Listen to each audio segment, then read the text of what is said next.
TDP Janasena BJP కూటమి ఉమ్మడి manifesto బీసీలను మరోసారి మోసం చేసేలా ఉందని జాతీయ బీసీ సంక్షేమ సంఘం రాష్ట్ర యువజన అధ్యక్షులు గూడూరు నాని ముద్దురాజ్, బీసీ సంఘాల ఐక్యవేదిక కన్వీనర్ బాబ్జీనంద బోసి రాజనేత ఆరోపించారు.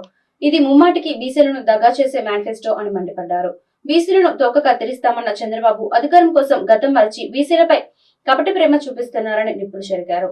స్థానిక చంద్రమౌళి నగర్ గుంటూరు పశ్చిమ నియోజకవర్గ వైసీపీ కార్యాలయంలో ఏర్పాటు చేసిన మీడియా సమావేశంలో బీసీ సంఘాల నేతలు మాట్లాడుతూ చంద్రబాబు ఎన్ని జిమ్మిక్కులు చేసినా బీసీలు టీడీపీకి ఓటు వేయరని చెప్పారు. బీసీలకు అన్ని విధాలుగా అండగా ఉన్న జగన్మోహన్ రెడ్డిని తిరిగి సీఎం చేసేందుకు వారు సిద్ధంగా ఉన్నారని వివరించారు. ఎన్నికలు వచ్చినప్పుడే బీసీలు చంద్రబాబుకు గుర్తుకు వస్తారని ఎద్దేవా చేశారు. రాష్ట్ర ముఖ్యమంత్రి వైఎస్ జగన్మోహన్ రెడ్డి ఇచ్చిన మాట ప్రకారం బీసీల అభివృద్ధి చేసి చూపించారన్నారు. చంద్రబాబు గొప్పగా చెప్పుకునే మేనిఫెస్టోను గెలిచిన తర్వాత చెత్తబుట్టలో వేస్తారని చెప్పారు. ఏబీసీ వన్స్ మోర్ వైసీపీ అని ఈ సందర్భంగా నినాదించారు. 6% ఉన్న బీసీలకి చంద్రబాబు నాయుడు గారు రక్షణ చట్టం, బీసీలకి రక్షణ చట్టం అని చెప్పి ఒకటి పొందుపరచడం జరిగింది. అలాగే 50 సంవత్సరాలు దాటిన బీసీలకి పెద్ద మొత్తంలో పెన్షన్ ఇస్తానని చెప్పి చెప్పడం జరుగుతుంది. మరి నేనైతే బీసీ రాష్ట్ర యువజన అధ్యక్షుడిగా ఈ ఎన్డీఏ కూటమిని సూటిగా అడుగుతున్నాను.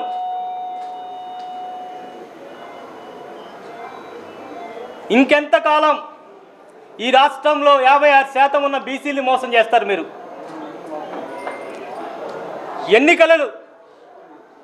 ఎన్నికల దగ్గర పడగానే చంద్రబాబు నాయుడికి మొదటగా గుర్తుకొచ్చేది గంపగుత్తగా 56% ఉన్న బీసీ ఓట్లే అని చెప్పి చెప్తాను.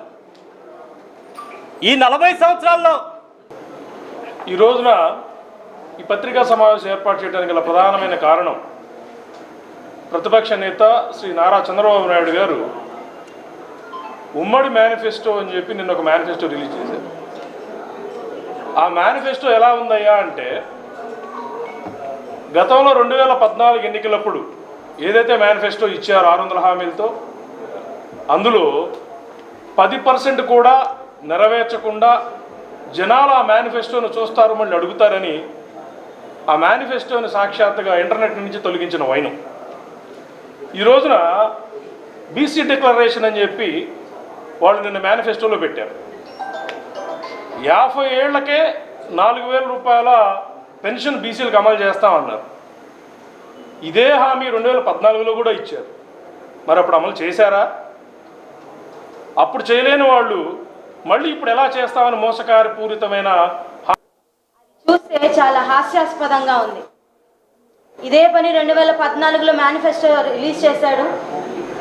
ముఖ్యంగా అందులో బీసీలందరినీ కూడాను, బీసీలకి నేనే మంచి చేయగలను, బీసీలకి నేనే మీకు చేస్తాను, నేను తప్ప మీకు ఎవరు దిక్కులేరు అన్నట్టుగా ప్రచారం చేసుకొని మేనిఫెస్టోలో పెట్టుకొని 2014, 2019 కూడాను జనాన్ని మభ్యపెట్టే ప్రయత్నం చేశాడు.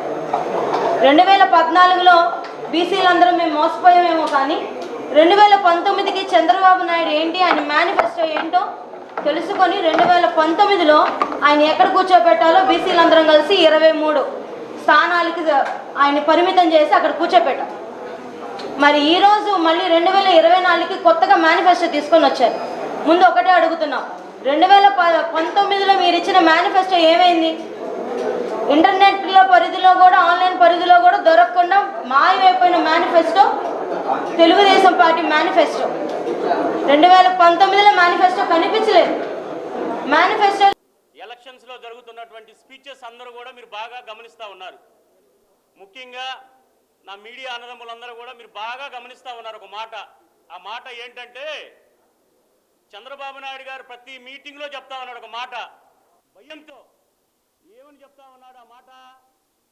ఈ రాష్ట్ర ముఖ్యమంత్రి ఎవరైతే 151 సీట్లు తెచ్చుకొని 80% ఓట్లతో 151 సీట్లు తెచ్చుకున్నటువంటి ముఖ్యమంత్రిని 25 పార్లమెంట్ స్థానాలకు 22 పార్లమెంట్ స్థానాలు తెచ్చుకున్నటువంటి ఈ రాష్ట్ర ముఖ్యమంత్రిని పట్టుకొని బచ్చా ఏమన్నాడు చంద్రబాబు నాయుడు గారు? జగన్మోహన్ రెడ్డి ముఖ్యమంత్రిని పట్టుకొని బచ్చా అంటున్నావు నువ్వు.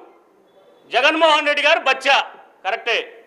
ఈ రాష్ట్రంలో అధికారంలోకి వచ్చిన తర్వాత మెజారిటీ జిల్లా పరిషత్ స్థానాలు గెలుచుకున్నటువంటి ముఖ్యమంత్రి బచ్చా, మెజారిటీ మేయర్ స్థానాలు గెలుచుకున్నటువంటి వ్యక్తి బచ్చా, మెజారిటీ గ్రామ పంచాయతీలు గెలుచుకున్నటువంటి వ్యక్తి నీకు బచ్చా.